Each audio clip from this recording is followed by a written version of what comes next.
नाग पंचमी का त्योहार हमारी परंपरा और संस्कृति से जुड़ा है। नागों के साथ जहां तमाम रहस्य जुड़े हैं, वहीं ये जीवन की रक्षा करने वाले भी माने जाते हैं। नाग पंचमी पर विधिवत पूजन करने से इन देवता की कृपा मिलती है। साथ ही व्रत कथा पढ़ने का भी विधान है। यहाँ देखें नाग पंचमी की व्रत कथा हिंदी में। नाग पंचमी सनातन धर्म का एक विशेष त्योहार है, जिसे हर कोई बेहद श्रद्धा और आस्था के साथ मनाता है। ये पर्व नाग देवता को समर्पित होता है। इस साल नाग पंचमी 9 अगस्त को मनाई जा रही है। इस दिन शुभ मुहूर्त में नागों की पूजा करने से विशेष फल की प्राप्ति होती है। नाग पंचमी पूजा का शुभ मुहूर्त। नाग पंचमी का शुभ मुहूर्त 2024 सुबह 5:47 AM से 8:47 AM तक रहेगा। जानिए नाग पंचमी पूजा की व्रत कथा। नाग पंचमी की पूजा कैसे करें? नाग पंचमी के दिन नाग चित्र या मिट्टी की सर्प मूर्ति को लकड़ी की चौकी पर रखें। इसके बाद हल्दी, रोली, चावल और फूल चढ़ाकर नाग देवती की पूजा करें। फिर मूर्ति पर कच्चा दूध, चीनी और घी मिलाकर चढ़ाएं। इसके बाद सर्प देवता की आरती करें। इसके बाद नाग पंचमी की कथा सुने। नाग पंचमी का महत्व। कहते हैं नाग पंचमी के दिन नागों की पूजा करने से व्यक्ति को सांप के डसने का भय नहीं रहता। इस दिन सर्पों को दूध से स्नान कराने और दूध पिलाने से अक्षय पुण्य की प्राप्ति होती है। इस दिन घर के प्रवेश द्वार पर नाग देवता का चित्र बनाने की भी परंपरा है। नाग पंचमी व्रत विधि। नाग पंचमी का त्योहार नाग देवता के सम्मान के लिए मनाया जाता है। कहते हैं इस दिन नागों की प्रतिमा का दूध से अभिषेक करने से भक्तों की सारी मनोकामनाएं पूर्ण हो जाती हैं। इतना ही नहीं, इस दिन नाग पूजा करने से राहु केतु के दोषों से भी छुटकारा मिल जाता है। इस दिन महिलाएं परिवार की सुरक्षा और खुशहाली के लिए व्रत भी रखती हैं। यहाँ जानिए नाग पंचमी व्रत की विधि। नाग पंचमी के दिन क्यों पीटते हैं गुड़िया? नाग पंचमी उपवास विधि। नाग पंचमी का व्रत रख रहे हैं तो चतुर्थी तिथि पर एक समय ही भोजन करें। फिर नाग पंचमी के दिन सुबह जल्दी उठकर स्नान कर साफ वस्त्र धारण करें। इसके बाद पूजा कर व्रत का संकल्प लें। नाग पंचमी व्रत में शाम तक अन्न का सेवन नहीं किया जाता। शुभ मुहूर्त में नाग देवता की पूजा करें। अगर घर के पास नाग देवता का मंदिर हो तो वहां जाकर नाग देवता की मूर्ति पर दूध चढ़ाएं। इसके बाद शाम में अन्न खाकर भोजन खोल लें। नाग पंचमी की व्रत कथा। प्राचीन काल में एक सेठ जी थे जिनके 7 पुत्र थे और 7 के विवाह हो चुके थे। सबसे छोटे पुत्र की पत्नी श्रेष्ठ चरित्र की और सुशील थी, परंतु उसके भाई नहीं था। एक दिन उस घर की बड़ी बहू ने घर लीपने के लिए पीली मिट्टी लाने के लिए सभी बहुओं को साथ चलने को कहा, तो सभी एक साथ डलिया और खुरपी लेकर मिट्टी खोदने के लिए निकल पड़ी। जब बहुएं मिट्टी खोद रही थीं, तभी वहां एक सर्प निकला, जिसे बड़ी बहू खुरपी से मारने लगी। यह देखकर छोटी बहू ने उसे रोका और कहा, इसे मत मारो, यह बेचारा निरपराध है। यह सुनकर बड़ी बहू ने उसे नहीं मारा। तब वो सांप एक ओर जा बैठा।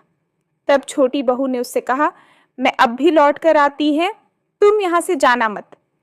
इतना कहकर वह सबके साथ मिट्टी लेकर घर चली गई और कामकाज में फंसकर सर्प से जो वादा किया था वो उसे भूल गई। उसे दूसरे दिन वह बात याद आई तो वो सबको साथ लेकर वहां पहुंची। सर्प अभी भी उस स्थान पर बैठा था, जिसे देखकर छोटी बहू बोली, सर्प भैया नमस्कार। सर्प ने कहा, तू भैया कह चुकी है, इसलिए तुझे छोड़ देता हूं, नहीं तो झूठी बात कहने के कारण मैं तुझे अब तक 10 लेता। वह बोली, भैया मुझसे भूल हो गई, उसकी क्षमा मांगती हूं। तब सर्प बोला, अच्छा तू आज से मेरी बहन है और मैं तेरा भाई, तुझे मुझसे जो मांगना हो मांग ले। वह बोली, मेरा कोई भैया नहीं है, अच्छा हुआ तुम मेरे भाई बन गए। कुछ दिन व्यतीत होने पर वह सांप मनुष्य का रूप रखकर उसके घर आया और बोला कि मेरी बहन को भेज दो। सबने कहा, इसका तो कोई भाई नहीं है, फिर तुम कौन हो? तो कि भैया, रानी ने हार छीन लिया है, तुम कुछ ऐसा करो कि जैसे ही रानी वो हार पहने वह सर्प बन जाए, और जब वह मुझे लौटा दे तब वो हार हीरों और मणियों का हो जाए। सर्प ने ठीक वैसा ही किया। जैसे ही रानी ने हार पहना वैसे ही वह सर्प में बदल गया। यह देखकर रानी चीख पड़ी और डर गई। यह देखकर राजा ने सेठ के पास खबर भेजी कि छोटी बहू को तुरंत भेजो। सेठ जी स्वयं छोटी बहू को लेकर राजा के दरबार में उपस्थित हुए। राजा ने छोटी बहू से पूछा, तूने क्या जादू किया है? मैं तुझे दंड दूंगा। छोटी बहू बोली, राजन, धृष्टता क्षमा कीजिए, ये हार ही ऐसा है कि मेरे गले में हीरों और मणियों का रहता है, और अगर इसे कोई और पहनता है तो ये उसके गले में सर्प बन जाता है। यह सुनकर राजा ने वह सर्प बना हार उसे देकर कहा, अभी पहनकर दिखाओ। छोटी बहू ने जैसे ही उसे पहना वैसे ही हीरों मणियों का हो गया। यह देखकर राजा ने प्रसन्न होकर उसे बहुत सी मुद्राएं भी पुरस्कार दिया। छोटी वह अपने हार और इन सहित घर लौट आई। उसके धन को देखकर बड़ी बहू ने ईर्ष्या के कारण उसके पति को सिखाया कि छोटी बहू के पास कहीं से धन आया है। यह सुनकर उसके पति ने अपनी पत्नी को बुलाया और कहा कि ठीक ठीक बता, ये धन कहाँ से आया है? तब वह स्त्री फिर से अपने सर्प भाई को याद करने लगी।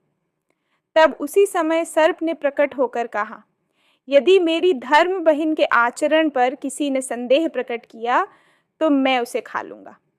ये सुनकर छोटी बहू का पति बहुत प्रसन्न हुआ और उसने सर्प देवता का सत्कार किया। कहते हैं उसी दिन से नागपंचमी का त्योहार मनाया जाता है और स्त्रियां सांप को भाई मानकर उसकी पूजा करने लगी। नागपंचमी की कहानी। नागपंचमी की पौराणिक कथा के अनुसार पांडवों के अर्जुन के पौत्र और राजा परीक्षित के पुत्र जन्मेजय ने नागों से बदला लेने और उनके वंश के विनाश के लिए एक यज्ञ किया। वह नागों से अपने पिता राजा परीक्षित की मृत्यु तक्षक नामक सांप के काटने की वजह होने का बदला लेना चाहता था। उनके इस यज्ञ को आर्षि जरत्कारु के पुत्र आस्तिक मुनि ने रोका था और नागों की रक्षा की थी। यह तिथि सावन की पंचमी मानी जाती है। सांपों को शीतलता देने के लिए उन्होंने उनके शरीर पर दूध की धार डाली थी।